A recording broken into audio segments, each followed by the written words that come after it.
on va commencer du coup, histoire de ne pas attendre trop longtemps les retardataires. De toute façon, on avait dit 19 heures, donc un quart d'heure, je pense qu'on a pouvoir attaquer. Donc bonjour à tous, je m'appelle Alexandre Raoul, du coup je travaille chez Autotechnologie. Et donc pour ce Meetup Puppet, j'ai choisi comme thème le software craftsmanship, qui est plutôt une notion de dev. Et souvent, quand on fait du Puppet, on est plutôt axé à infrastructure, administration système, etc. Donc c'est une notion que vous ne connaissez pas forcément. Et donc je vais essayer de vous présenter tout ça pour vous montrer comment ça peut s'intégrer dans une logique de code Puppet et qu'est-ce qu'on peut en faire, qu'est-ce que ça peut nous apporter. Alors tout d'abord, le software craftsmanship. Si vous avez votre filtre à mot commercial activé, vous allez vous dire que c'est un super buzzword, genre le cloud, genre Docker, genre etc. Et qu'en plus c'est un truc de dev, donc pas forcément de rapport direct avec les tâches qu'on va faire dans Puppet. Et en fait, moi je vais essayer de déconstruire un petit peu ça et vous montrer que ça peut servir à quelque chose quand même, malgré l'enrobage commercial qui est mis habituellement autour de tout ça. Donc tout d'abord une petite définition, donc en fait il n'y a pas vraiment de définition officielle, donc c'est l'introduction de Wikipédia qui me servira de définition. Donc le software craftsmanship est une approche de développement logiciel qui met l'accent sur les compétences de codage plutôt que sur des développeurs directement, quoi. Et du coup l'idée c'est plutôt que faire plus, plutôt que faire moins cher, plutôt que faire différemment, on va faire des choses de bonne qualité en comptant sur des développeurs qui sont bons en fait. Et donc il y a tout un mécanisme pour pouvoir tendre vers cela.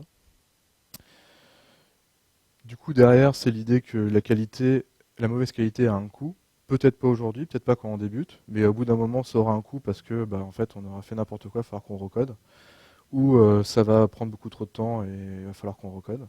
Donc faire de la bonne qualité c'est forcément rentable. Et une autre idée c'est qu'on ne va pas courir un sprint comme un marathon. C'est-à-dire que du coup, on va pouvoir mettre en place des filets de thèse et des mécanismes pour éviter des régressions dans le temps et pouvoir continuer à développer avec la même vitesse que lorsqu'on a commencé. C'est aussi l'idée qu'on peut toujours améliorer, qu'on peut toujours apprendre. Même un expert Puppet, en fait, c'est un expert au jour J, et le lendemain il sera encore plus expert que la veille. Un débutant, le lendemain il sera moins débutant que la veille et il va tendre à devenir un expert par la suite. Et que garder son savoir pour soi, c'est pas forcément quelque chose de bien. On va partager son savoir, le diffuser, c'est également quelque chose de noble qui non seulement apprend à celui qui écoute, mais qui aussi permet de mettre à plat nos connaissances et de progresser également. Et donc du coup, en fait, le software craftsmanship dans son ensemble, c'est plus un état d'esprit, un mindset, qu'une méthodologie formelle. Si vous êtes certifié software craftsmanship ou si vous cherchez un livre pour suivre et cocher toutes les cases, ça va pas bien marcher. C'est plutôt une façon de voir le code, une façon de voir l'apprentissage c'est plutôt ça le cœur du software craftsmanship. À l'origine, ça a été défini dans un manifeste qui est disponible sur le site que vous voyez là, donc qui est très simple à retenir, manifesto.softwarecraftsmanship.org, qui est sur 4 axes principaux que je vais détailler par la suite et mettre des passerelles vers du code Puppet et sur nos métiers. Donc le premier, c'est pas seulement faire des logiciels qui fonctionnent, donc des logiciels opérationnels, mais également faire des logiciels qui sont bien conçus. Donc c'est pas seulement répondre au cahier des charges fixe on fournit une machine qui a un Tomcat qui tourne dessus, c'est également avoir le code Puppet par exemple qui est en dessous, qui va être plutôt élégant, qui va être maintenable, qui va être facile à prendre en main et toutes ces choses-là qui sont positives. Et pour ça, en fait, on a tout un tas de méthodologies, tout un tas de façons de faire. Donc là, plutôt que d'essayer d'en se rendre 3-4 et de les expliquer rapidement, j'ai préféré vous mettre plein de mots-clés. Donc en fait, vous aurez l'occasion avec les slides de chercher un petit peu pour ce qu'il y a derrière chaque concept. Vous en avez peut-être vu pas mal, suivant si vous êtes plutôt développeur ou plutôt administrateur système, vous en aurez plus ou moins vu, peut-être que vous en connaissez, peut-être que vous connaissez peut-être que tous. Moi je vous en parlais de 3 à l'oral rapidement. Il y a la Boscode Rule.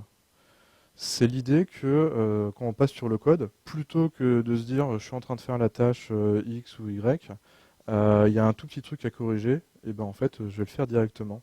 Je vais faire ma BA du jour, je vais pas attendre d'avoir le cycle projet qui va assigner du temps pour ça, si en fait c'est quelque chose qui me prend 5 minutes à faire. Si tout le monde réagit un peu de cette façon-là quand on voit le code, bah, mécaniquement ça va s'améliorer. Autre chose, c'est quelque chose qui arrive assez souvent, c'est le You Ain't Gonna Need It, qui est abrévié en YANI.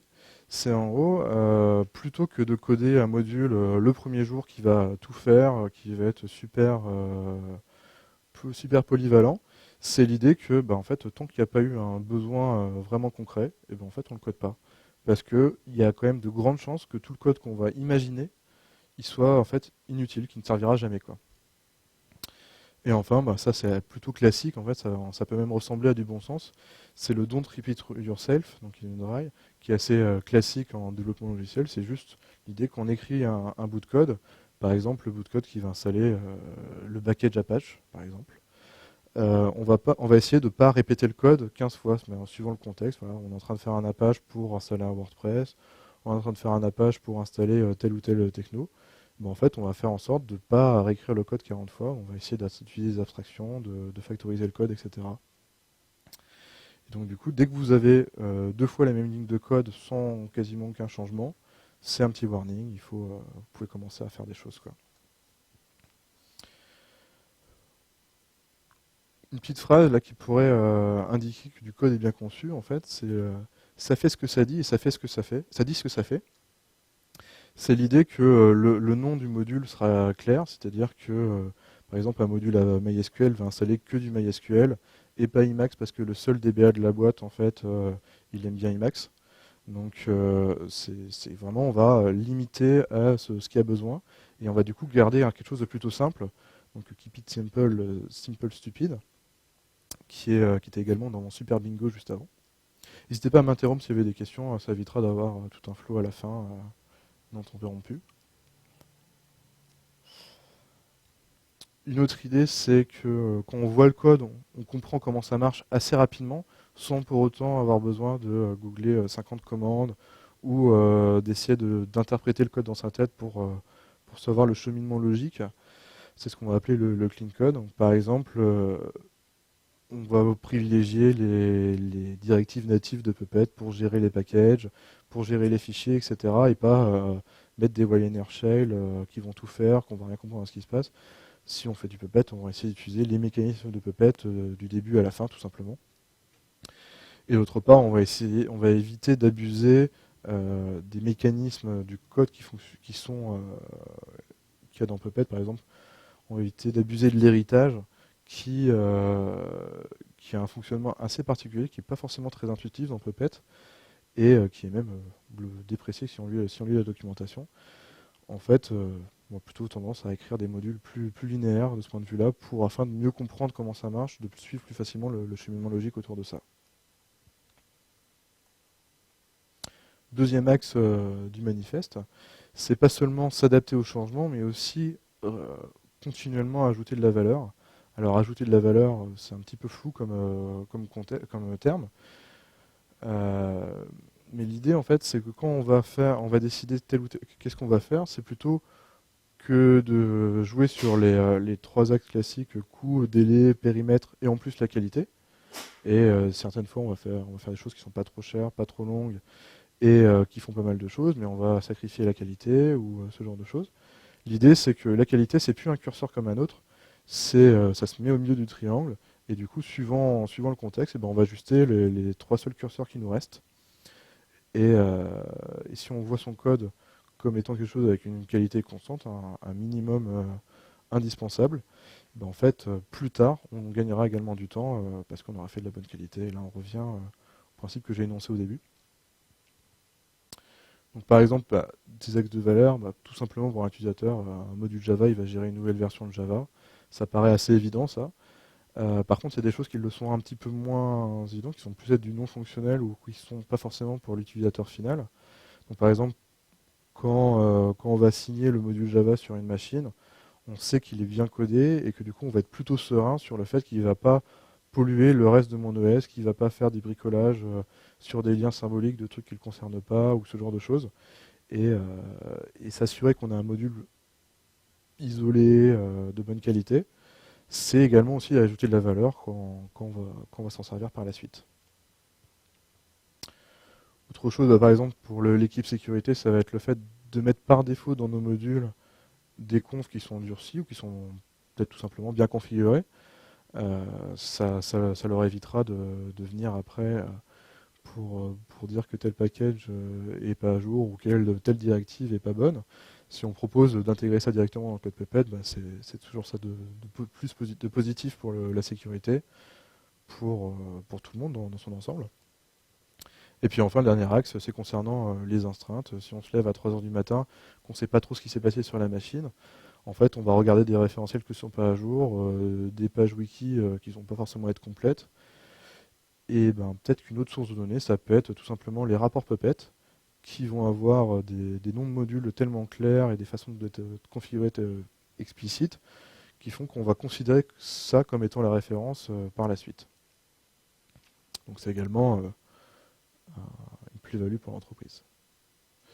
Pour formaliser un petit peu ces histoires de valeurs, il y a des formalismes qui existent dans le monde du dev qu'on ne connaît pas forcément dans le monde de l'administration de système, ce qu'on appelle par exemple les user stories. Donc en fait, on va essayer de faire rentrer chaque feature dans ce genre de phrase. Je développe telle fonctionnalité pour telle personne, pour qu'elle puisse effectuer telle action, et ça va lui apporter telle valeur. Par exemple, si vous avez du mal à remplir la dernière case telle valeur, peut-être qu'il faut tout simplement pas faire la demande. Il faut pouvoir challenger la demande qui est derrière. Et en fait, ce formalisme va vous permettre de ne pas oublier chaque action et de pouvoir vous situer dans un contexte plus stable. Mais là, en fait, on dépasse un petit peu le software craftsmanship. On arrive plus dans des méthodologies agiles qui sont plus larges que juste le software craftsmanship. On va plutôt se concentrer sur la qualité du code et sur le développement des compétences du développeur. Troisième axe, c'est pas seulement les individus et les interactions, donc les process via les mails, etc., mais aussi une communauté de professionnels, c'est-à-dire les experts Puppet vont parler avec d'autres experts Puppet qui vont apprendre de nouvelles choses. C'est l'idée de ne pas rester dans son coin. Par exemple, au niveau d'une équipe, on a des fois formalisé, des fois c'est implicite. On a ce qu'on appelle des tech leads, donc c'est des gens qui connaissent plus la technologie, qui vont pouvoir montrer les bonnes pratiques aux autres. Et l'idée en étant tech lead, c'est plutôt que de contraindre l'équipe en disant faites des tests, faites machin, faites bidule, suivez telle pratique. C'est le faire avec les autres, et même le faire peut-être mieux pour montrer l'exemple, et pas d'avoir d'aspect de contrainte. C'est ce qu'on voit sur cette image.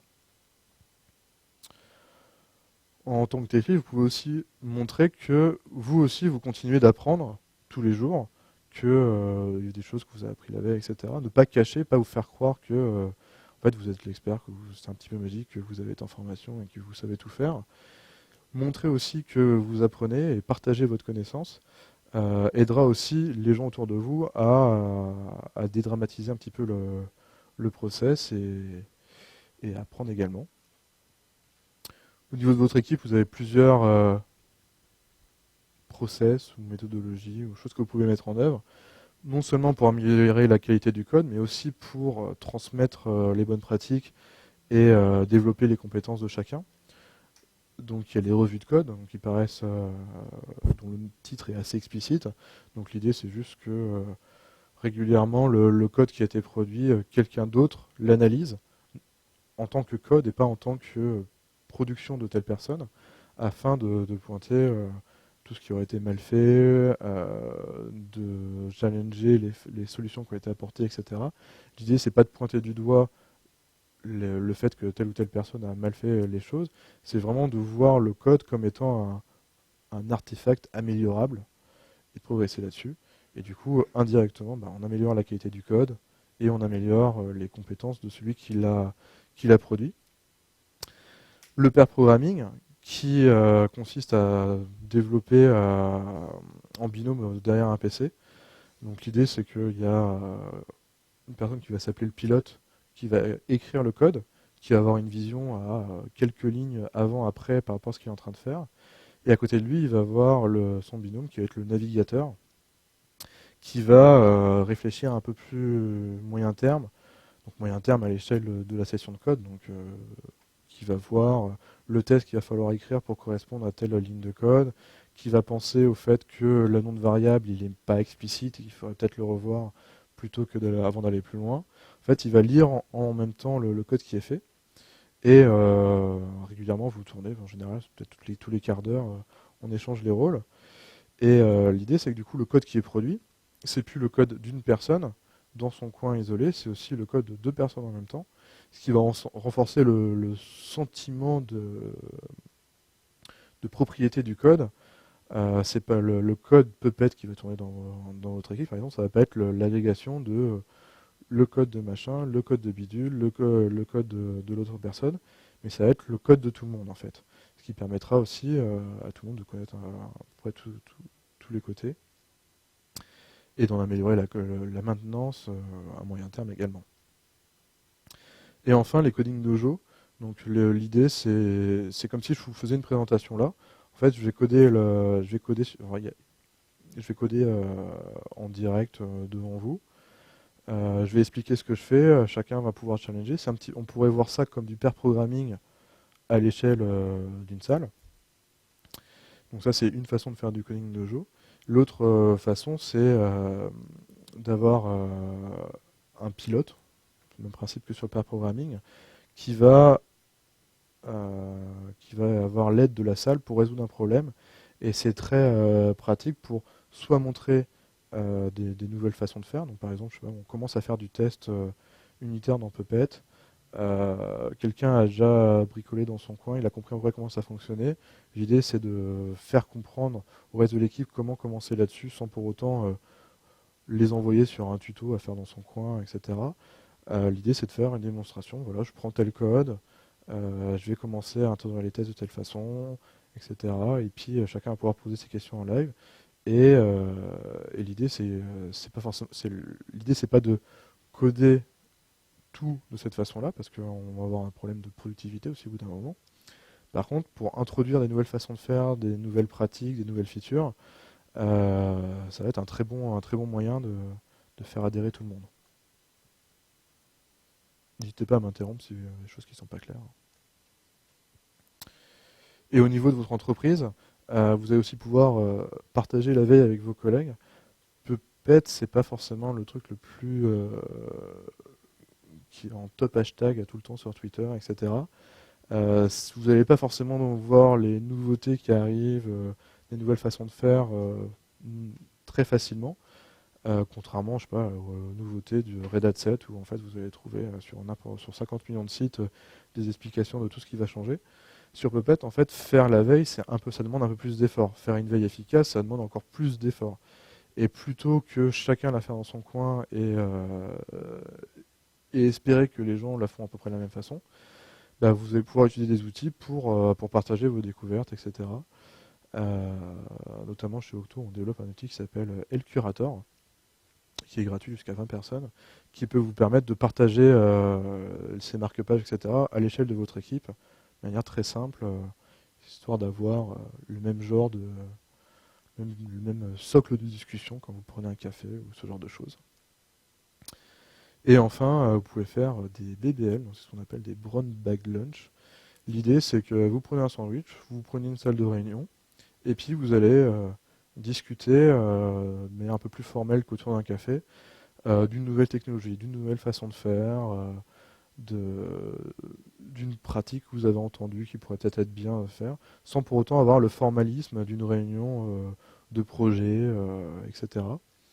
Et, euh, et en fait, vous pouvez communiquer ça au niveau de l'entreprise. Les gens qui ne sont pas spécialement développeurs Puppet peuvent quand même venir, vous pouvoir communiquer ça de manière un peu plus large. Et en fait, ça va être une sorte de mini meet-up à l'échelle de votre entreprise, par exemple, pour aller voir de cette façon-là. Et enfin, au niveau de la communauté dans son ensemble, bah, pour en faire partie, le meilleur moyen, c'est de venir au meet-up. de contribuer au code en faisant des pull requests, en ouvrant votre code si vous avez la possibilité au niveau de votre entreprise de le faire, et, euh, et pouvoir initier des échanges avec d'autres personnes. Un petit mot quand même sur les pull requests. La pull request la plus dure, c'est toujours la première. Parce qu'en fait, on va se dire, mon code Puppet, il n'est pas de très bonne qualité, je suis encore en débutant, je ne me considère pas assez expert pour pouvoir contribuer, ou c'est le code source, le cœur de Puppet, et en fait, c'est pas vraiment mon travail, donc je ne vais pas contribuer à ça. Et en fait, avant d'aller faire des pull requests de haut niveau, on va dire, il y a plein de choses que vous pouvez faire très facilement et qui vont bénéficier à tous, même au sein de votre entreprise assez rapidement. C'est la documentation, en fait. Très souvent, les modules Puppet de la communauté, bah, il y en a qui ne sont pas très bien documentés. Du coup, vous allez le télécharger, vous allez le tester, vous allez réussir à le faire fonctionner. Et en fait, bah, vous aurez réussi. Mais la personne qui arrivera après, bah, en fait, elle va refaire avoir le même problème que vous. Du coup, n'hésitez pas à faire une pull request avec juste genre, vos quelques lignes que vous avez fait de votre côté. C'est un bon moyen de contribuer à la communauté et puis de rendre un petit peu ce que vous en prenez et d'initier aussi un échange autour de ça. Dernier axe du software craftsmanship, c'est pas seulement la collaboration avec les clients, mais aussi des partenariats productifs. Alors cette phrase est un peu plus cryptique, c'est plus lié à la gestion de projet et à la confiance entre les équipes. Donc du coup, pour préciser ça, j'ai pris quelques phrases, des choses qu'on peut entendre à droite à gauche. Voilà, on pourrait imaginer telle fonctionnalité à livrer pour le 30 jours maximum. Pourquoi? Parce qu'en fait, il y a quelqu'un au mois d'octobre qui a décidé que la roadmap, eh ben, à la fin du deuxième trimestre, il fallait que ce soit livré. Et en fait, bah, du coup, quand on se focalise sur des deadlines qui sont arbitraires, qui ne correspondent pas forcément à des lancements de produits ou à des choses comme ça, bah, en fait, on risque de perdre beaucoup d'énergie à mettre un gros coup de bourre une semaine avant, alors qu'en fait, si on a juste une semaine de plus, qui est à l'échelle d'une roadmap prévue 9 mois à l'avance, et ben, en fait, on n'est pas une semaine près. En fait, bah, l'idée, c'est plutôt que de se battre, de faire des heures sup, etc., pour tenir des deadlines qui en fait n'ont pas vraiment de sens, bah, c'est essayer de ne pas perdre d'énergie dessus. Et en fait, bah, peut-être qu'avec de la discussion, vous pouvez établir ce qu'on appelle du coup un partenariat productif qui va permettre d'adapter la deadline ou de la rendre moins stricte. L'idée, c'est pas non plus de faire de la procrastination et de jamais livrer. L'idée, c'est juste d'adapter en bonne intelligence les choses. Et si vous ne discutez pas, bah, en fait, ce sera plus compliqué. Autre axe, bah, en fait, c'est plus l'idée de la bureaucratie. Pour le moindre changement, en fait, il faut demander la validation à machin, à bidule. Et puis, il y a l'architecte en chef qui a jamais le temps, qui doit aussi valider le petit changement, alors qu'en fait, on a juste changé la sous-version d'un produit ou quelque chose comme ça. Et en fait, là-dessus, l'idée derrière, c'est qu'on va se focaliser sur le titre de la personne, le nom de son poste, par exemple. En fait, le moindre changement, mécaniquement, en fait, l'architecte doit valider.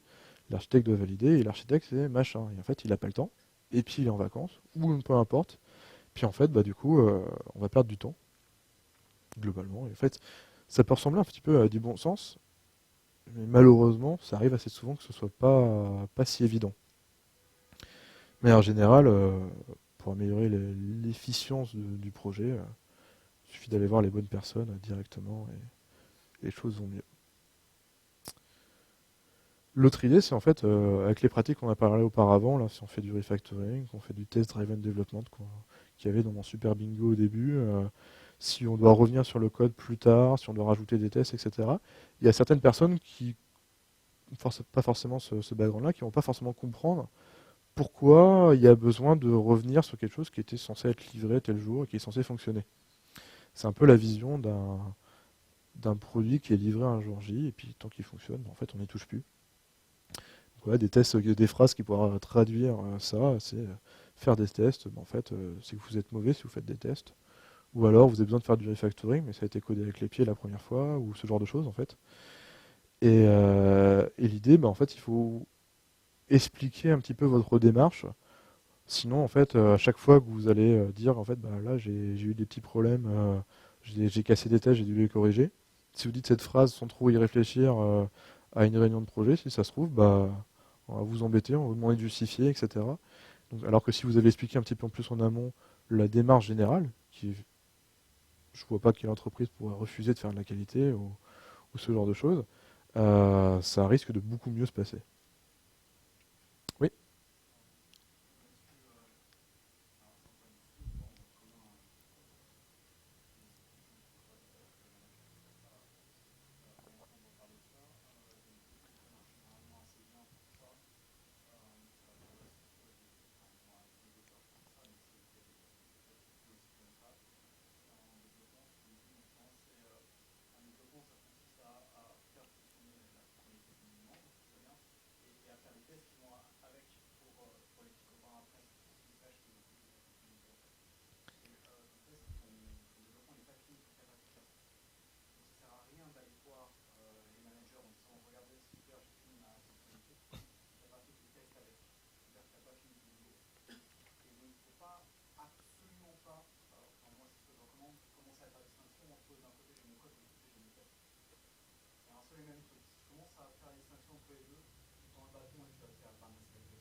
Eh ben, moi je suis plutôt d'accord, mais j'ai pas trop exprimé dans la parce que j'ai appris une approche un peu spot différente, qui rejoint un petit peu l'esprit du sous-marin, c'est que si vous, si c'est pointé en fait, c'est que c'était un petit peu mal parti en fait, c'est qu'il y a eu un problème en amont.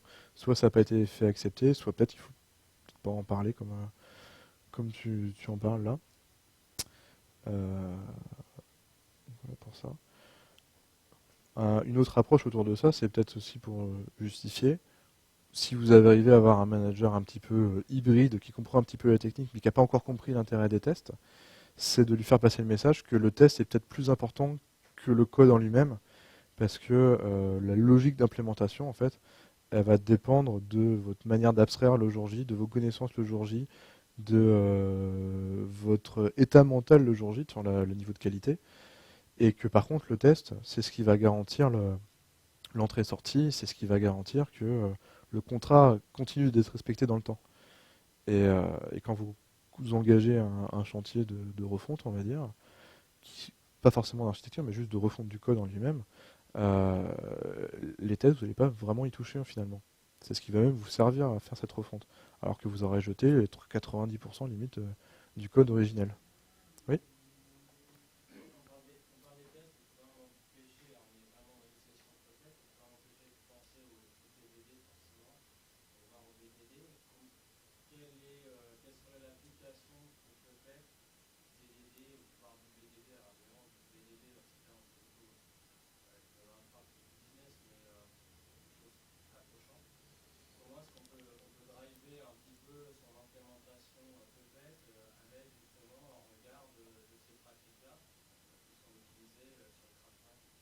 Et bien justement, je vais pas tout à fait répondre à la question maintenant, mais je vais y répondre plus tard. Parce qu'en fait, j'ai une deuxième partie où je fais un petit tour d'horizon des outils de test Puppet, de Airspec Puppet, de Beaker, etc. Et sur les manières de les utiliser dans ces axes-là. Donc du coup, je te reposerai la question à la fin, voir si ça répondra à ta question. Mais j'ai prévu dans la présentation d'en parler. Je botte pas en touche, hein. Je vous rassure, j'y répondrai. Un dernier élément concernant le partenariat productif, c'est l'idée de se mettre d'accord sur à quoi sert votre équipe. Quel est le but le sens de votre mission en fait. Est-ce que c'est maintenir le SLA dans les clous? Est-ce que c'est réduire le time to market du métier, c'est-à-dire la possibilité de livrer des nouvelles fonctionnalités en production le plus vite possible? Est-ce que c'est l'idée de maintenir l'existant au plus bas coût possible? Est-ce que c'est tout à la fois? Ce qui est un peu plus compliqué à gérer. L'idée, c'est que si vous avez une phrase assez simple en tête, ou peut-être simple ou peut-être un peu plus longue que celle-là, mais pas plus que 2 lignes, on va dire, quand vous aurez des petits choix à faire, est-ce que je fais plutôt comme ça, est-ce que je fais plutôt de cette façon-là, vous avez ça en tête et en fait, bah, vous aurez une manière de suivre, de diriger vos initiatives, vos petites improvisations en vous calquant là-dessus, quoi. Ça permet de se recentrer sur l'essentiel, de ne pas trop partir dans les délires. Si vous êtes en train d'implémenter un truc parce qu'en fait ça vous amuse et qu'il n'y a vraiment aucune chance que ça serve un jour à améliorer le SLA, par exemple. J'ai pas vraiment d'exemple parce qu'en fait ce serait mauvais. Si vous remettez par rapport à ça, bah, peut-être que vous verrez que ça matche pas avec l'objectif et il faut peut-être pas le faire tout simplement. Mais juste l'effort de penser à formaliser cette phrase peut vous aider à voir les choses d'une autre façon, quoi. Et enfin, la dernière partie, c'est plus. Enfin, ces derniers slides sur cette partie-là, c'est concernant le DevOps. Donc, je ne vais pas imaginer une grosse présentation là-dessus, parce que c'est quand même un sous-ensemble particulier. L'idée aussi, c'est que le software Cramatchit, c'est plutôt une pratique venant des devs.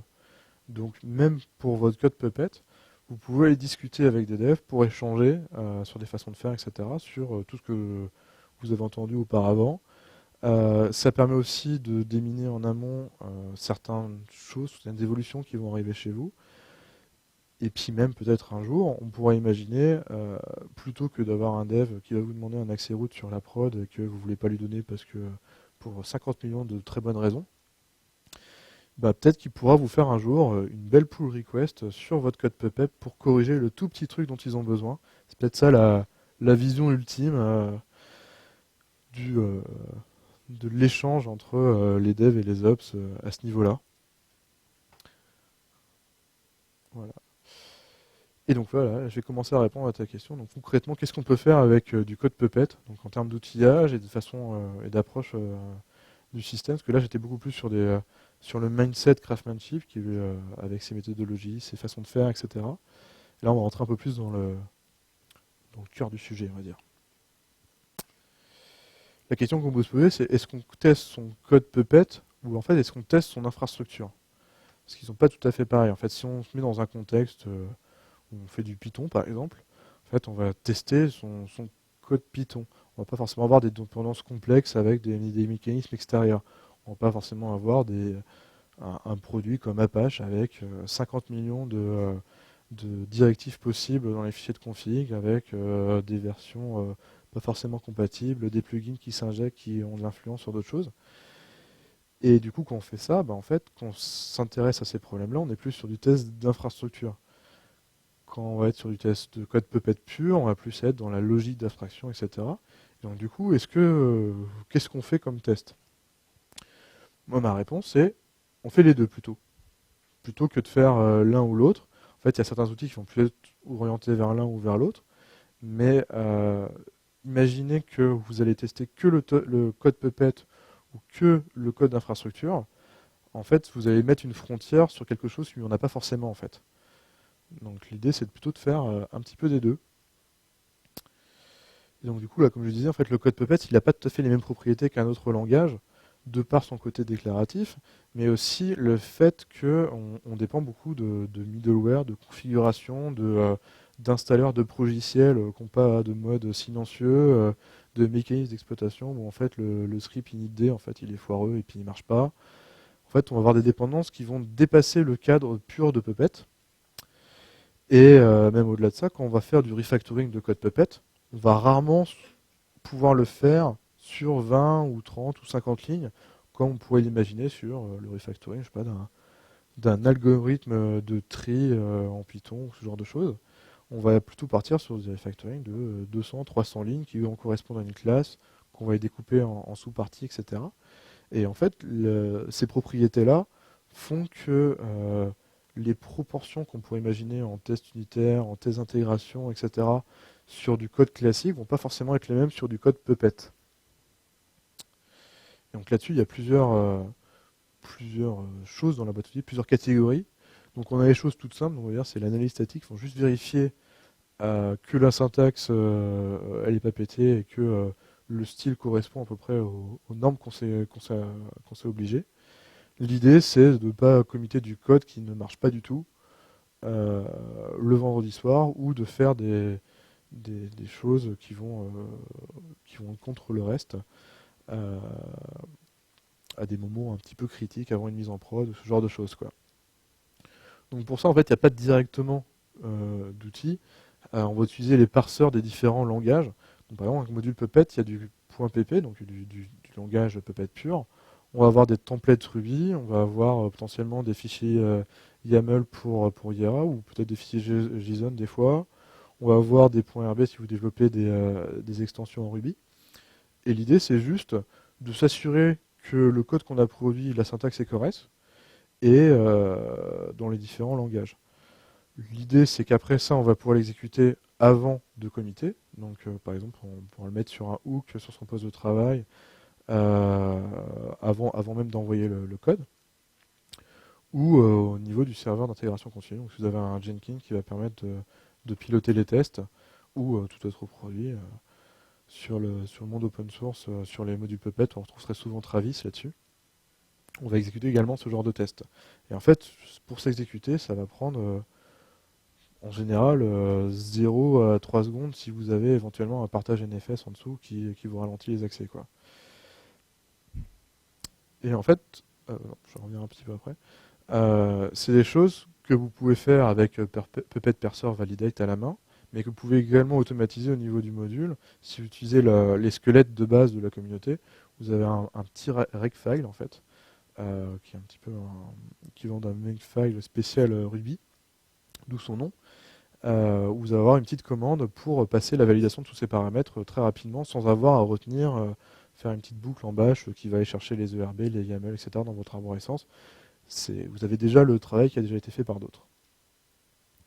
Autre chose, donc là en l'occurrence c'est un outil à part entière, c'est Puppet Clint qui va nous permettre de vérifier le style syntaxique de notre code. Donc là ça va pas directement sur le code exécuté, ça va pas vous détecter des erreurs, ça va pas vous aider à avoir du code qui s'exécute plus vite. Par contre, dans une notion de qualité où tout le monde peut travailler rapidement sur la même chose, avoir un guide de style permettra d'avoir le même genre d'indentation suivant les développeurs, etc. Et de travailler de manière plus transparente de l'un sur l'autre. Et ça va vérifier des choses comme, au lieu de ne pas faire des tabulations, mais double espace qui correspondent au standard de la communauté, de ne pas mettre des chaînes de caractères avec des doubles quotes alors qu'il n'y a pas de variable dedans, ce qui permet de les voir d'un seul coup d'œil que c'est des variables enfin, c'est des chaînes de caractères en dur. C'est tout un tas de petites méthodes qui sont exprimées sur la documentation officielle de Puppet et qui permettra de vous conformer facilement aux conventions. Et vous avez également la possibilité d'écrire vos propres règles assez facilement pour vous obliger à suivre certains patterns. Par exemple, un truc très intéressant sur Puppet, c'est qu'en fait, la structure de ressources, par exemple, on va faire un fichier Ensure Present, Content, le mode, etc., etc. On va potentiellement avoir 10-15 attributs. Et en fait, il y a des attributs qui reviennent tout le temps, des paramètres qui reviennent tout le temps. Ou très souvent, le Ensure, les require pour faire l'ordonnancement ou ce genre de choses. Et en fait, la bonne pratique, c'est de mettre le Ensure toujours en premier, de mettre les require et tout ce qui est lié au l'ordonnancement toujours en dernier, ce qui vous permet, en balayant le code de manière rapide, de savoir, de retrouver ces petits très rapidement. Ça, c'est des choses que PuppetClit est capable de vous indiquer assez facilement. Concrètement, ces deux outils, pour s'en servir, c'est juste regValidate au niveau du module, si vous avez le regfile qui est présent. Et en fait, ça va juste faire un exit 0 si tout s'est bien passé. Sinon, ça va vous dire à quel endroit il y a eu une erreur. Et regClint, ça va vous sortir des messages de ce genre-là. Dans le manifeste, à la ligne 23, on a des tabulations qui ont été utilisées au lieu du double espace, et ce qui va permettre de très facilement les corriger. Euh, Avec les slides, je mettrai aussi le groupe un petit repo sur Git où j'ai plein d'exemples comme ça qui traînent, qui n'est pas un module qui fonctionne vraiment, mais qui a tous ces exemples de tests qui reprend tout ça en fait. D'ailleurs, bon, pour rien vous cacher, ça c'est un imprimé écran du README que j'ai mis avec quoi. Hop. Deuxième partie, donc on a le test unitaire. L'idée c'est du test unitaire, c'est que ça s'exécute très vite. Et sur Puppet, on va surtout s'en servir pour tester la logique de code. Pas forcément que, vu que ça ne va pas créer de machine, ça ne va pas nous permettre de vérifier que le package est bien disponible dans nos repos ou ce genre de choses. Par contre, par exemple, sur le cas d'un test de profil, donc sur le pattern role profile module euh, que vous connaissez peut-être sur Puppet, où l'idée c'est que le profil va être, pour simplifier, un module super compliqué avec des paramètres préconfigurés. L'idée, par exemple, si on fait un Apache, je sais pas, un serveur SSH durci, ça va être le module OpenSSH de la communauté avec ses 50 millions de points d'entrée préconfigurés avec les valeurs qui sont considérées comme durcies. Et on va pouvoir utiliser un profil qui va avoir juste 1, 2, 3, 5 points d'entrée, ou d'en en avoir 50, qui va être plus rapidement utilisable. Donc du coup, pour tester un profil, ça va être particulièrement intéressant de faire du test unitaire, parce que ça va permettre de pouvoir tester plus l'intention qui était derrière, plutôt que l'implémentation exacte. Par exemple, dans ce cas précis, si on voulait tester un petit test sur un module SSH durci, ce serait par exemple, on regarde sur le fichier SSH déconfig, avec une regex, donc pas en regardant le fichier en entier, qu'on a bien permis de root login à no. Et voilà, là en fait, on n'a pas d'adhérence vis-à-vis du code d'implémentation en dessous. On n'a pas de choses trop compliquées. Ça va s'exécuter très vite. Et on aura la garantie que notre checklist qu'on a utilisée pour implémenter ce truc durci sera validée dans le temps, quoi. L'autre cas d'usage très utile sur les tests unitaires, c'est quand on va écrire des modules ultra polyvalents. Ce que j'appelle ultra polyvalent, c'est ceux qui ressemblent au module de la communauté, le module Apache de Puppet Lab par exemple. Il a énormément de points d'entrée et énormément de définitions qui sont utilisables les unes sans les autres. Et ils vont fonctionner sur à peu près toutes les distribs Linux qu'on peut trouver sur le marché et dans à peu près toutes les versions aussi. Et donc là, lui, il a énormément de logique de code sur les facts pour appliquer telle façon de configurer parce qu'en fait on est en dessous de la version X machin, qui est le format de la config, c'était comme ça. Le package, il s'appelle de telle façon, sur tel OS, etc. Et en fait, ce type de test se prête très bien au test unitaire. Du coup, l'outil de référence sur Puppet, c'est RSpec Puppet. Donc avec le formalisme de RSpec, que vous connaissez peut-être si vous faites du Ruby par ailleurs. L'idée, c'est qu'on va vérifier que le module fait les bonnes choses dans de différentes situations.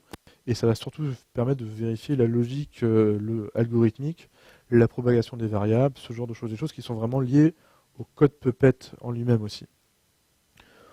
En dessous, globalement, alors c'est un petit peu simplifié, c'est pas tout à fait comme ça que ça se passe, mais l'idée c'est qu'on va compiler un catalogue. Donc en fait, Puppet, si vous n'avez pas forcément déjà utilisé, au niveau du serveur maître, l'agent va remonter des informations, ce qu'on appelle des facts, qui vont indiquer j'ai tel OS, mon IP c'est ça, etc. Et le master va lui compiler un catalogue, c'est-à-dire qu'il va lui mettre à plat une liste d'actions à effectuer en fonction de son contexte. Et en fait, c'est ce qu'on appelle cet artefact-là, cette espèce de chose compilée, c'est ce qu'on appelle le catalogue. Et en fait, RSpec Puppet va simuler des compilations de catalogue et faire des assertions sur la liste de choses à exécuter qui est fournie à la fin.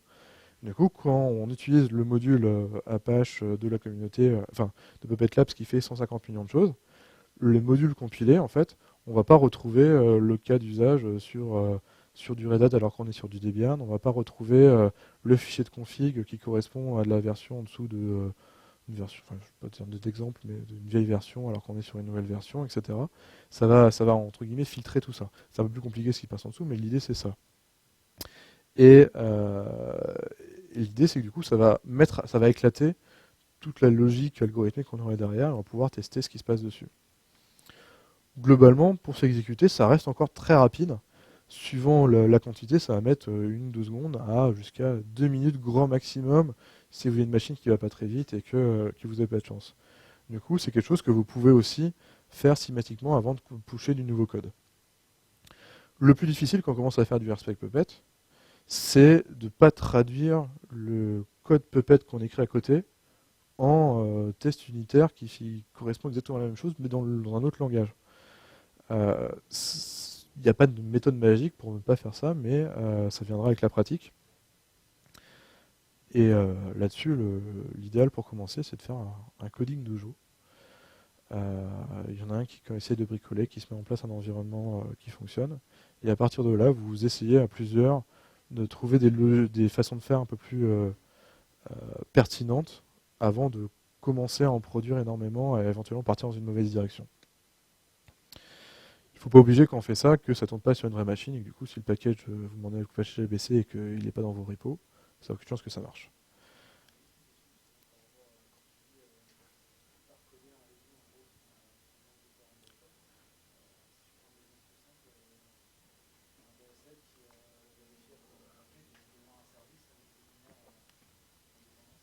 Ouais.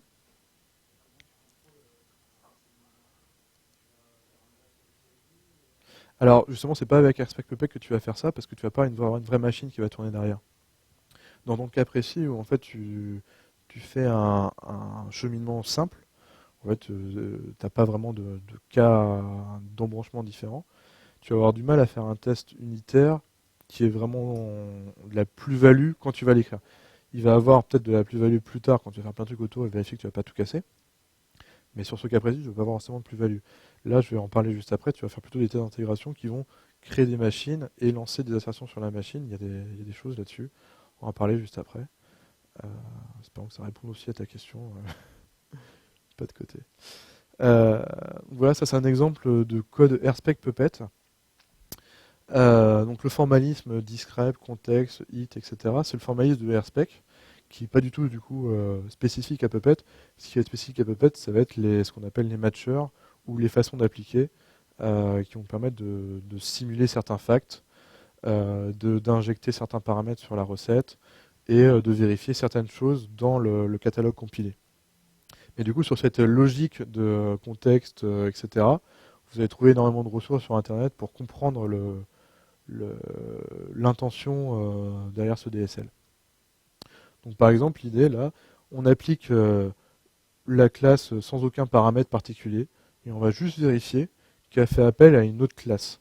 Par exemple, si on a un profil qui va être système de base, on va pouvoir mettre ici qu'on va vérifier que d'une manière ou d'une autre, peu importe le cheminement qui est utilisé, on va finir par appeler la classe qui gère SSH. Ça peut être quelque chose comme ça. Dans le cas précis, dans le cas ici, par exemple, ça pourrait être le test d'un module Apache, où en fait on va mettre tel ou tel paramètre en paravent, on va dire qu'on est sur du Debian, et on va vérifier que par exemple le package qui est installé, enfin qui va être demandé à être installé, ça va être Apache et pas HTTPD par exemple. Je ne sais pas si c'est quelque chose comme ça qui s'appelle, mais... Ou alors, un autre test qu'on va faire dessus, c'est qu'on va aller regarder le fichier de config qui va être positionné à TC du mi-config, et on va vérifier qu'il satisfait à la regex qu'on aurait écrit ici. L'idée, c'est que de toute façon, vous n'allez pas pouvoir tester du code qui est en dehors du code Puppet avec ça. Par exemple, si vous vérifiez que tel fichier de config contient telle valeur et que c'est en fait un fichier de config qui est positionné par l'OS et que vous ne gérez pas à travers Puppet, vous n'allez pas pouvoir faire ce test-là, vu que vous n'êtes pas sur une machine. Il ne va pas simuler l'écosystème de l'OS autour, ce serait beaucoup trop compliqué à faire. Et du coup, l'idée, c'est pas faire de la simulation, c'est vraiment de se limiter à son périmètre. Là, en bas à gauche, vous avez un petit exemple de comment ça fonctionne quand c'est exécuté. Donc là, c'est pas très lisible, mais vous allez voir avec des phrases que le module Apache, avec les valeurs par défaut, doit contenir la classe Apache et doit avoir le package HTTPD. Et on voit que ça s'exécute en moins d'une seconde. Alors là, c'est un cas très simple. Si vous avez énormément de tests unitaires, vous pouvez monter à quelques dizaines de secondes maximum, quoi. Et voilà. Et donc là, on va parler maintenant des tests d'intégration. Donc là, c'est ce dont tu parlais, donc c'est tester dans une VM ce qui va vraiment se passer. Donc là, en fait, on va dépasser le cadre du code Puppet pur pour aussi faire un petit peu du test infrastructure. Jusqu'à présent, on était vraiment sur du code Puppet pur. Alors, on pourrait dire qu'éventuellement, ça a une influence sur l'infrastructure, mais on restait vraiment sur cantonné à l'outil, à notre écosystème. Là, on va commencer à dépasser. En fait, on va s'appuyer sur les repos auxquels on va avoir accès. On va s'appuyer sur la, la logique d'exécution. En fait, on manage telle chose alors que le package n'est pas encore installé, du coup ça ne marche pas. On va vraiment faire l'équivalent de la vraie vie, quoi. Attention, quand on met en place ça, en fait, si vous êtes dans le cloud, etc., pas de problème, c'est facile. Si vous êtes tout seul dans votre coin sur votre machine, ça va pas être trop compliqué.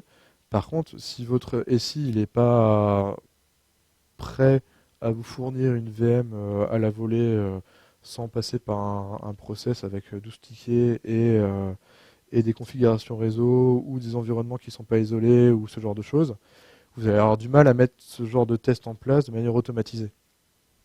Donc c'est pas, alors contrairement au Airspec Puppet, où le test unitaire, en fait, vous êtes isolé sur votre machine, vous n'allez pas créer des choses à la volée à chaque fois.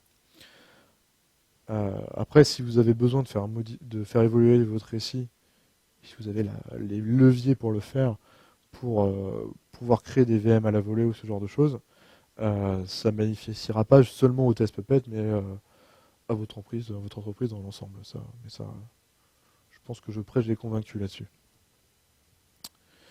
Donc l'outil officiel de Puppet, il s'appelle Beaker. Il est relativement jeune, relativement parce qu'il a quand même 1 an et demi ou 2 ans. Son origine, c'est Puppet Labs a commencé à fournir des modules officiels avec du support et ils avaient besoin de les tester de manière industrielle de leur côté. Donc en fait, la genèse de ce produit-là, c'est leur besoin à eux de produire des modules ultra polyvalents qui fonctionnent bien. Et en fait, ça se retrouve dans certains choix qui ont été faits. Ça va pas forcément être un outil ultra flexible pour faire du test d'infrastructure dans son ensemble. L'idée, c'est que avec ça, vu qu'on va produire des VM, ça va prendre un certain temps, c'est qu'on va plutôt tester les voies royales. Les voies royales, c'est-à-dire les cas plutôt normaux. On ne va pas essayer de provisionner quelque chose en faisant exprès d'avoir un repo qui n'est pas disponible pour vérifier comment ça casse. On va plutôt tester les voies normales, quoi. Les voies royales. L'idée, c'est qu'aujourd'hui, quand vous faites ça, en tout cas aujourd'hui, avant, quand vous développez, vous testez manuellement. En gros, vous récupérez une VM, vous avez éventuellement une VM de test, vous allez faire du Puppet Apply, vous allez faire un petit nstat ou un PS pour vérifier que le service écoute ou tourne, vous allez vérifier 2-3 choses, quoi. Puis vous allez aussi regarder si l'exécution de Puppet s'est bien passée. Mais ça, cette action manuelle, une fois que vous l'avez fait et que vous l'avez fait bien parce que vous êtes de bonne volonté, il n'y a pas de moyen simple de le reproduire. Beaker va fournir un formalisme pour pouvoir industrialiser ces tests-là et les automatiser dans le temps et vous permettre de vous construire un filet de sécurité qui vous évitera d'avoir des régressions dans le temps.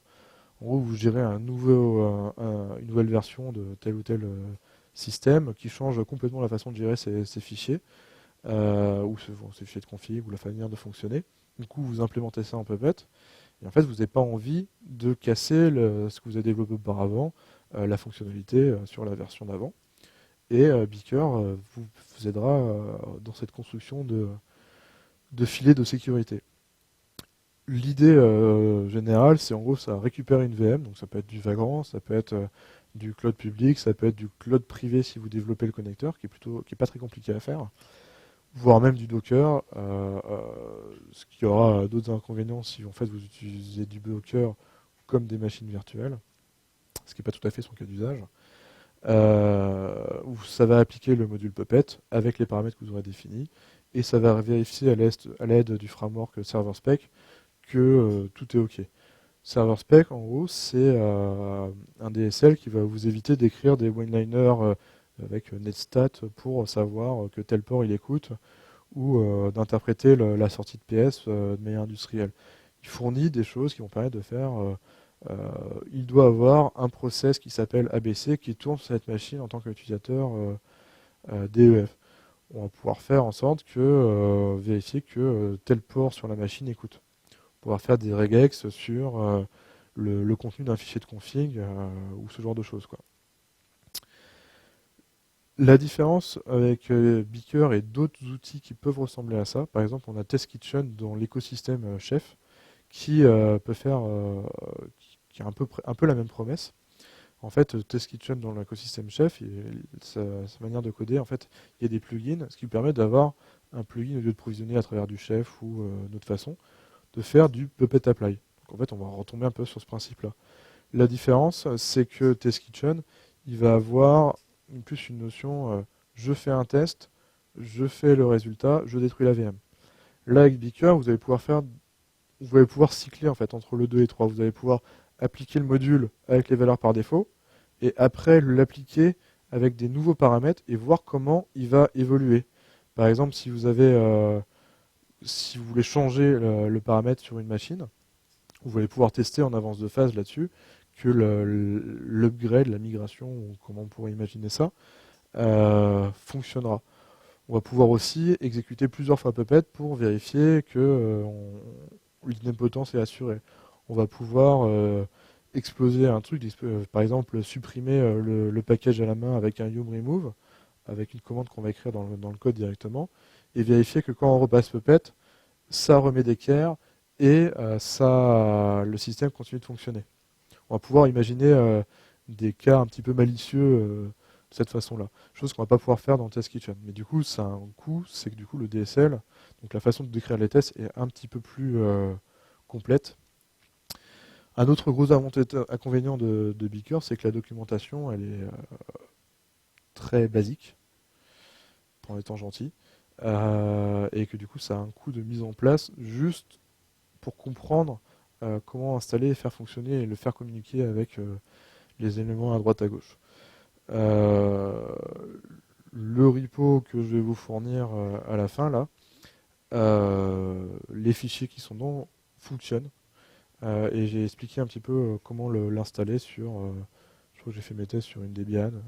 Comment installer le truc correctement, quoi.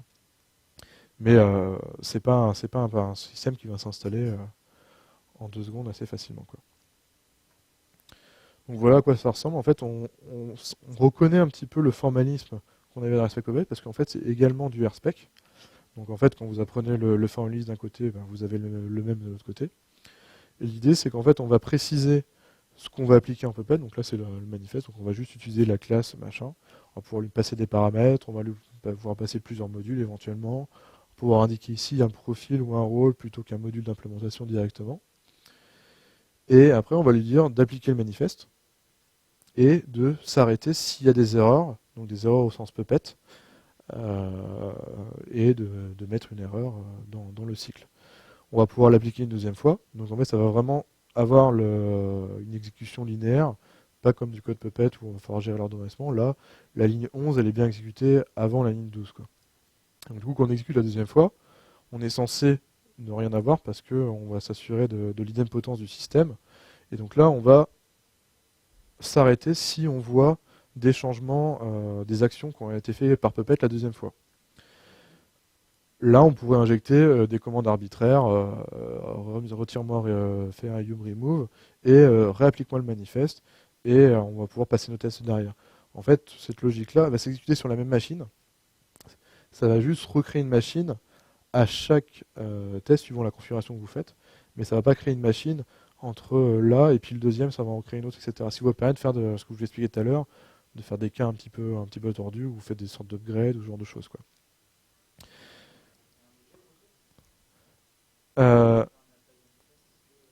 Eh ben en fait, c'est ce que alors, le play manifest, c'est une commande qui fait partie de base de Beaker RSpec. En fait, quand je dis Beaker, c'est Beaker plus Beaker RSpec, parce que c'est séparé en deux parties. Et en fait, dans les options, tu vas avoir la possibilité de catch failure, etc. Et peut-être la possibilité d'avoir la sortie en brut, mais je ne l'ai pas en tête. Ça m'étonnerait pas que ce soit possible, mais j'en sais rien.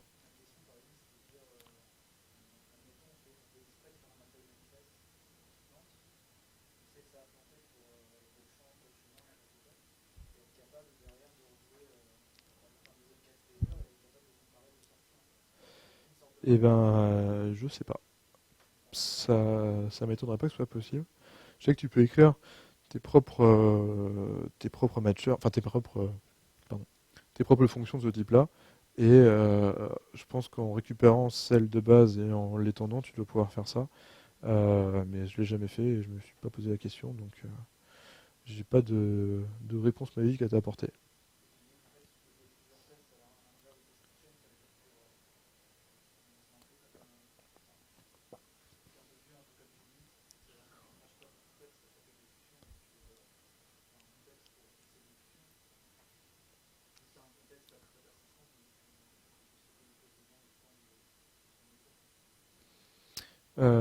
Bah, là, tu peux déclarer une variable et l'utiliser là et l'utiliser un peu plus loin, ça, il n'y a pas de souci, mais avoir l'accès, entre guillemets, à la sortie de l'exécution de l'application du manifeste de manière un peu plus brute, je sais pas.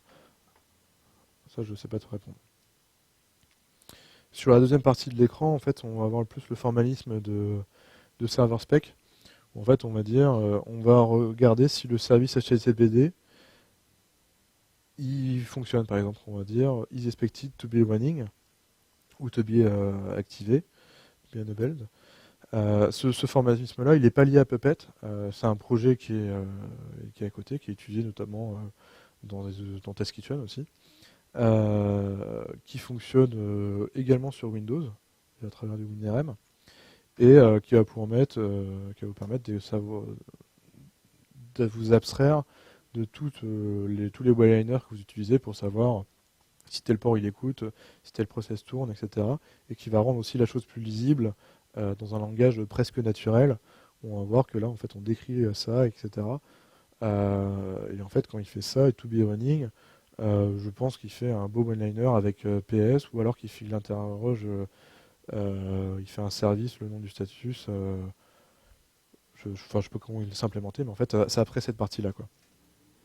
On va pouvoir aussi faire des tests un peu plus de bout en bout.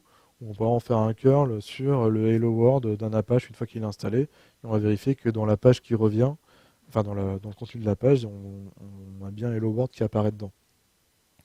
Et en fait, une fois qu'on a développé tous nos tests autour de ça, bah finalement, il n'y a rien qu'on fait à la main qu'on ne puisse pas automatiser à travers ça. L'idée après, c'est que quand on les exécuter, ça va prendre du temps. Tout va pas forcément avoir du sens. Et là, bah, après, c'est plus avoir du recul sur le temps pour développer telle fonctionnalité ou telle chose. Et c'est en fait c'est en pratiquant qu'on s'améliore. C'est en forgeant qu'on devient forgeron, pour reprendre les préceptes du software craftsmanship. On s'améliore par la pratique. Mais rien que d'avoir un truc simplissime qui ne va pas forcément tester vos logiques métiers, mais juste avoir la tuyauterie en place.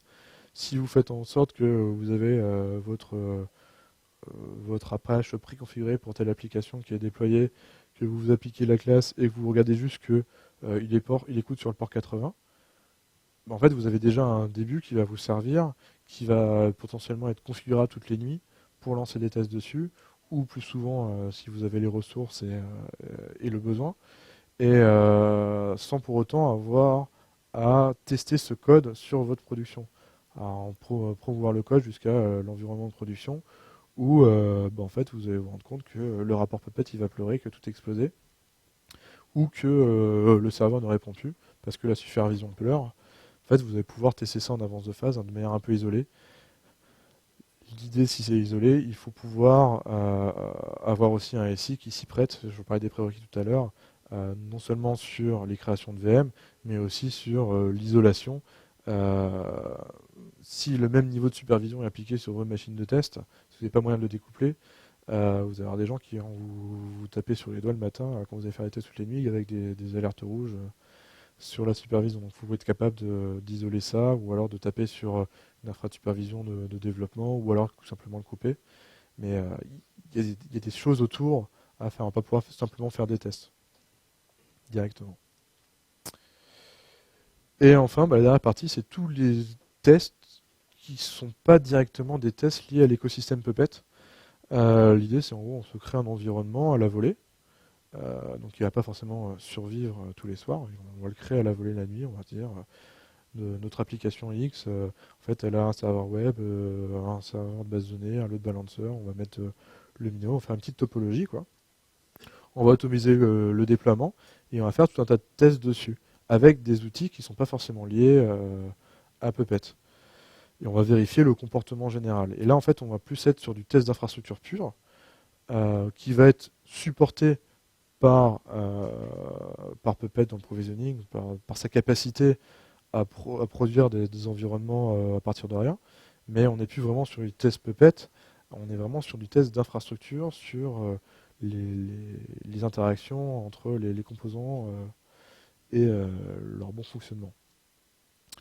Donc par exemple, là, en fait, il y a plein de choses qu'on peut imaginer, mais on peut utiliser le système de supervision. En fait, on déploie l'environnement, on a le système de supervision qui est configuré comme la prod, avec les alertes en moins, et on va vérifier via un appel d'API, si des API ou d'une autre façon, que le système de supervision il est bien tout au vert. Là, en fait, on va même avoir la supervision peut, de ce point de vue-là, devenir aussi des tests d'infrastructure sans pour autant être dans le formalisme de Beaker ou de Respect Puppet ou un niveau plus rapide. Du coup, forcément, quand on fait un test de ce type-là, il faut prévoir la nuit, il faut prévoir beaucoup de temps. C'est pas quelque chose qu'on va pouvoir jouer à chaque commit, etc., quoi. Après, bon, il y a des choses, vous avez peut-être déjà vu, Chaos Monkey qui va détruire des instances au hasard et qui va vérifier que votre système reste debout. Donc, il va permettre de vérifier la résilience du système, qu'il n'y a pas des points critiques qui fait que tout explose si cette VM très précise disparaît. Pouvoir faire des tirs de performance pour vérifier que l'influence de nos paramètres n'ont pas des impacts négatifs sur telle ou telle application.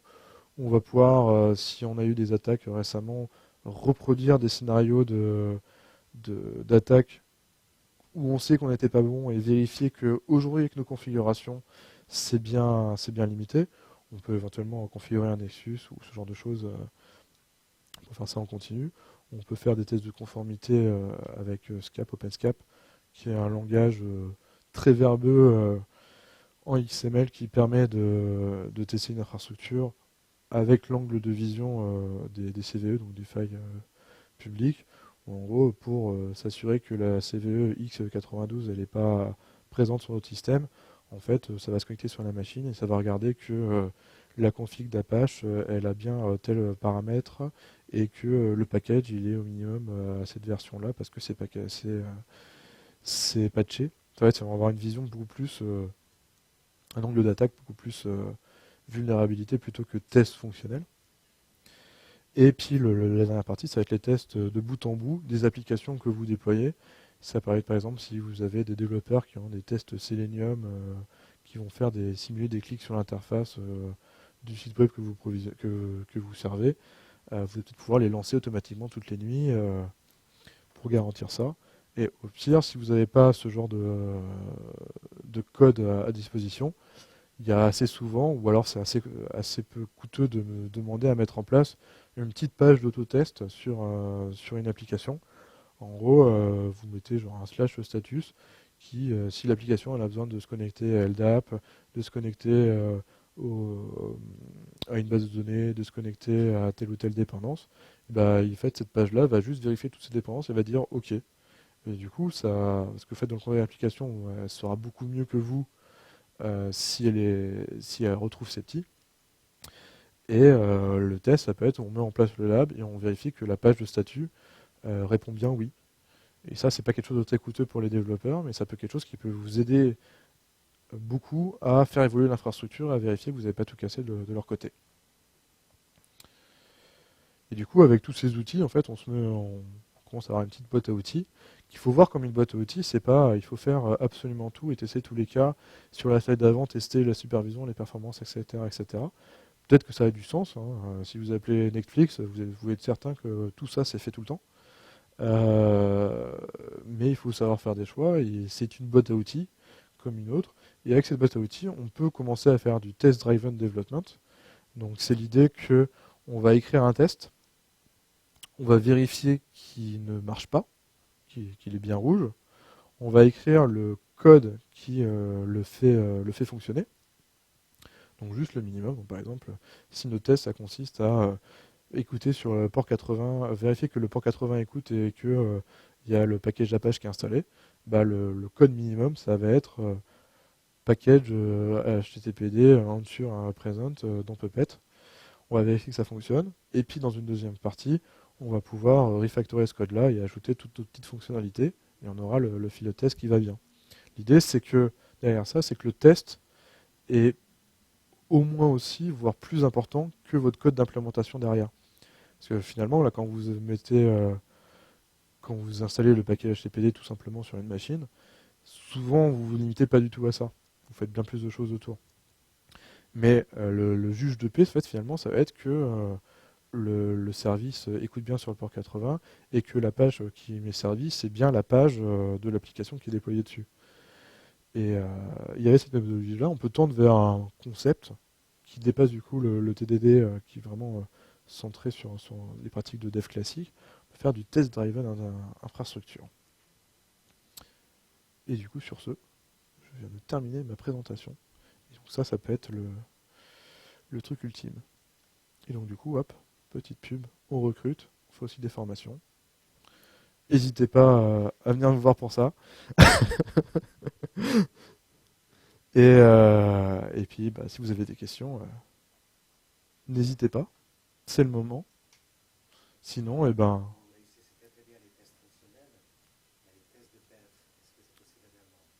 Alors, dans la vision lab, en fait, où on va provisionner une infrastructure complète, un petit environnement avec une topologie qui va ressembler à notre prod, on va pouvoir après, derrière, exécuter des tests avec des outils qui ne sont pas liés directement avec Puppet. Et dans les tests de perf, bah, par exemple, il y a un outil qui est très connu qui s'appelle Gatling. Il y en a d'autres, il y a même aussi un test de perf tout simple, ça peut être juste un script tout simple. Mais ça ne va pas être directement lié à Puppet. Puppet va pouvoir provisionner l'infrastructure pour exécuter ce test. Et en plus se situer de cette façon-là. Mais dans la logique générale où on construit le code Puppet, on le fait évoluer, en fait en faisant évoluer du code Puppet, on fait évoluer l'infrastructure très directement. Euh, c'est des tirs de perf ou autre, ça a du sens dans cette logique de code Puppet pure, qui en fait a des influences sur énormément de choses derrière, quoi. Je sais pas si ça répond à la question.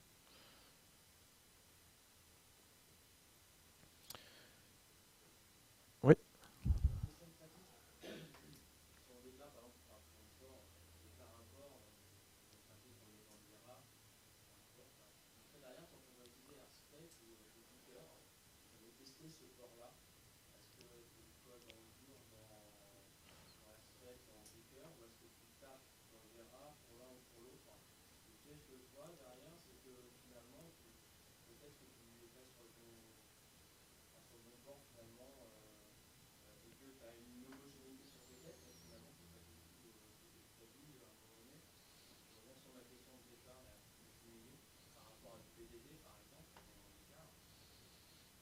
Alors sur le port que tu pourrais surcharger dans Iera, sur AirSpec Puppet, donc la partie test unitaire, tu as la possibilité d'injecter des valeurs Iera à la volée dans ton contexte. Quand tu injectes des facts, etc., tu peux aussi injecter des réponses Iera. Dans le cas de Beaker, en fait, il va y avoir la possibilité de mettre en place sur Puppet Apply des fichiers Iera en même temps, qui du coup, dans le contexte du Puppet Apply, vont être exécutés. Et donc, du coup, si tu fournis un petit ensemble de fichiers Iera avec ton module dans le répertoire de test, on va dire, qui peut-être qui s'appelle pas comme ça, mais peu importe, tu vas pouvoir exécuter ton test avec ce contexte Iera qui est un contexte entre guillemets démo. Et toi, tu sais que dans ton truc de démo, tu as mis 80, alors tu vas vérifier 80 dans ton serveur spec. Mais du coup, effectivement, tu vas pas avoir euh, une abstraction complète que tu aurais peut-être plus dans du BDD. J'ai pas essayé, je me suis pas posé la question de comment appliquer du BDD concrètement à du Puppet. Euh,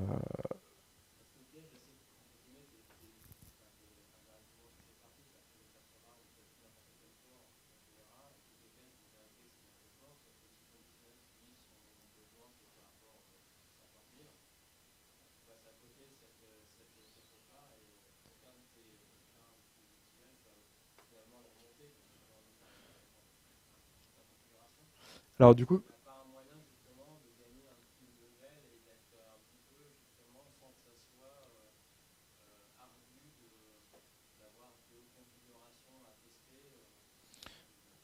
alors, en fait, je pense que ça va dépendre de comment ton métier, ton business va définir que c'est 50 000. Cette information, elle est quelque part. Je ne sais pas si tu la mets dans l'interface web qui va te servir pour manager Puppet, ou si tu la mets dans un rôle de rôle profil module dans Puppet.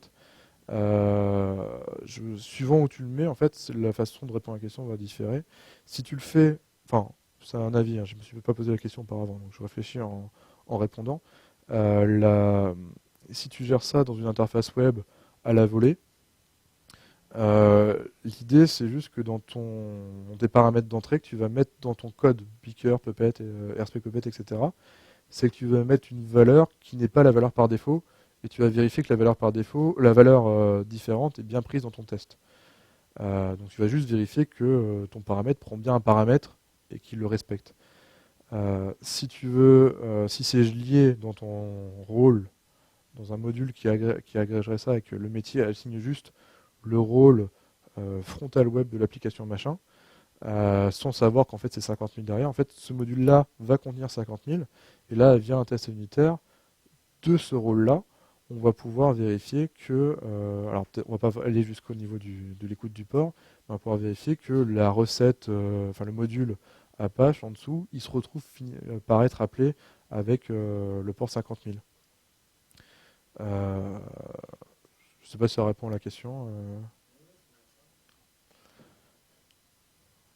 Et la dernière partie, en fait, si tu voulais tester en plus de ton module Puppet la mécanique d'assignation de modules dans ton interface web qui répondrait à ça, ou si tu développes ton truc custom pour répondre à ce besoin-là, tu peux essayer dans Beaker, au lieu d'appliquer le apply manifest, etc., d'exécuter des commandes arbitraires via des appels d'API qui vont assigner ta recette à telle machine et exécuter un Puppet agent.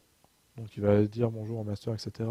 Mais là, en fait, dans ce cas-là, Beaker va juste te servir à séquencer des actions sur ta machine distante. Tu vas perdre euh, l'aspect tu upload le module, tu appliques tel paramètre, etc. Tu vas déjà avoir une adhérence avec un vrai Puppet Master qui va fonctionner. Tu vas peut-être te mettre dans un environnement spécial, etc. Mais si tu voulais tester ça de bout en bout, tu pourrais remplacer cette partie-là par un appel d'API plus un Puppet agent. Ou alors, tu peux tout simplement réutiliser server spec et directement, donc en fait, tu vas avoir directement ce genre de commande. Et là, tu écris ton code arbitraire ici sans utiliser le formalisme de Beaker autour. Si tu as un cas particulier, pas forcément besoin de figer sur les outils de l'écosystème, quoi. Peut-être une autre façon de voir le truc, quoi. Ouais.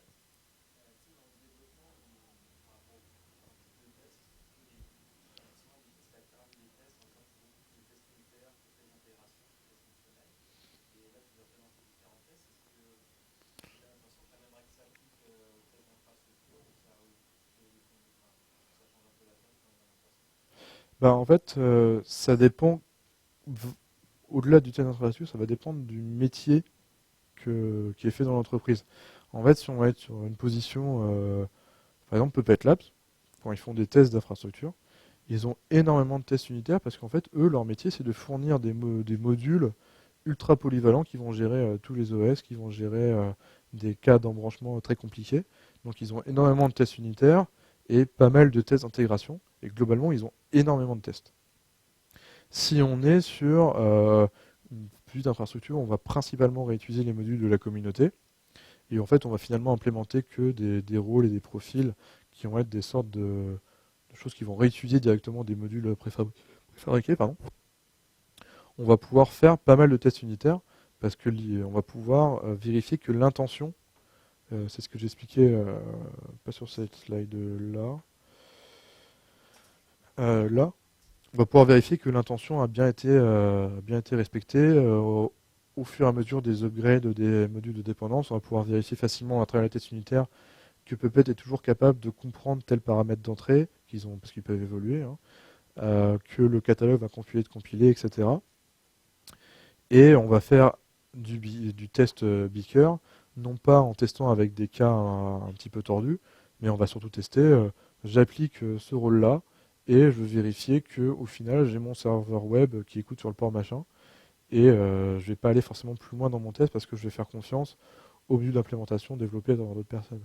Si on est un très gros groupe et qu'en fait on fait tout, mais que c'est séparé dans des équipes différentes, on va avoir plutôt une équipe middleware qui va être experte sur du Tomcat, etc. Une équipe de DBA qui va plutôt être experte sur des bases de données, et des équipes système sur le, etc. En fait, euh, ces équipes-là, on va avoir un rôle qui va ressembler au rôle de Puppet Labs, avec des modules peut-être pas ultra polyvalents, mais polyvalents, parce que ils vont implémenter les 50 000 cas d'usage acceptés dans la société pour installer un Tomcat, par exemple, et le configurer avec leur chemin perso. Donc eux, ils vont plutôt avoir tendance à faire du test unitaire pour leurs embranchements et du test d'intégration, peut-être à presque égalité, parce que euh, il faut avoir souvent une adhérence assez forte avec les repos qui sont présents chez eux, etc. Telle version est toujours disponible, etc. Et les personnes qui vont agréger le travail de ces équipes-là, qui vont soit écrire des rôles profils, soit les consommer directement pour le besoin de leur application, euh, ils vont avoir une approche un petit peu différente. Mais là, je reviens sur mon explication des profils, etc. Et je pense que du coup, on ne peut pas donner de chiffres sur qu'est-ce qui serait bien de faire. Par exemple, tester un module MySQL avec ses logiques de provider pour ajouter des utilisateurs en MySQL, etc. Ou, euh, ou un CL package, etc. On va avoir pas mal de code finalement d'embranchement, on va avoir des plugins Ruby, etc. On va pouvoir faire pas mal de tests unitaires, contrairement à, je sais pas, peut-être à l'installation j'ai pas trop d'exemples, peut-être un Jenkins tout simple, où en fait la recette va pouvoir être beaucoup plus linéaire, où là on va peut-être pas vraiment avoir beaucoup de tests unitaires, mais on va surtout avoir beaucoup de tests d'intégration quand je le lance, il écoute bien, il fonctionne bien, on arrive à se connecter dessus et ce genre de choses. Alors qu'en fait, peut-être que le type de personnes qui vont produire ces modules ont le même rôle, juste parce que le produit est très différent et ça peut aussi changer ce genre de choses, quoi. Je pense qu'il n'y a pas de réponse simple. Et j'ai aussi fait exprès de ne pas ressortir de super pyramide de tests unitaires, des acceptances de tests, etc., avec les 50 noms qu'on peut imaginer, parce que finalement, dans Puppet, du test d'intégration, c'est un peu plusieurs types de tests si on traduisait en langage de test classique, on va dire de logiciel de développement classique. Et plutôt que de s'obliger à ce mapping-là, je préfère parler juste de tests unitaires, et de tests d'intégration et de tests d'infrastructure dans son ensemble, quoi. Ça de simplifier aussi parce que on n'a pas des outils à mettre en face de chaque case dans Puppet comme on pourrait avoir dans d'autres langages, quoi. Ouais.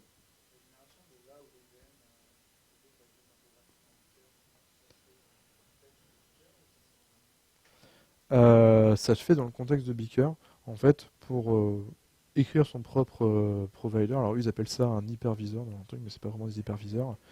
En fait, il faut juste écouter sur. En fait, on s'appelle une fonction avec quelques paramètres.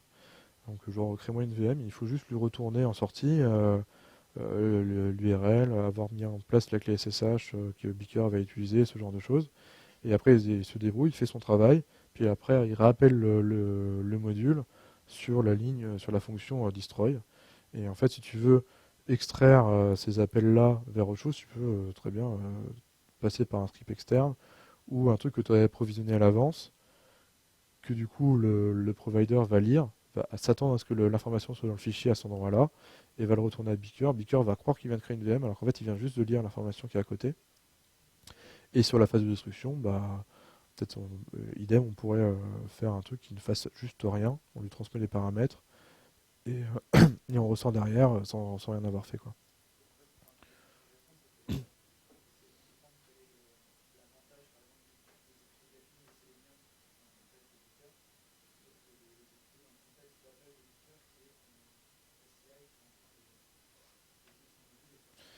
Alors, Beaker a la possibilité de provisionner une topologie en entier, donc pas juste une machine avec juste un test dessus, euh, parce que finalement le DSL est assez puissant, etc. Je l'ai jamais expérimenté moi-même, donc j'ai pas vraiment de retour dessus. Euh, Peut-être qu'on peut imaginer, en tout cas on peut imaginer, mais je l'ai jamais pratiqué moi-même, donc je peux pas m'engager là-dessus. On pourrait imaginer que cette partie-là, on ait des appels à d'autres parties, par exemple à exécuter les tirs de perf de Gatling dans le séquençage IC. Après, le problème que je pourrais voir là-dessus, c'est que ces tests-là, qu'on pourrait imaginer comme des enchaînements de jobs de tests dans Jenkins, on met en place, on tire ça, on tire, etc. Et puis on voit les résultats de manière simple. Si on redescend tout dans Beaker, les tests vont être compliqués, voire très compliqués.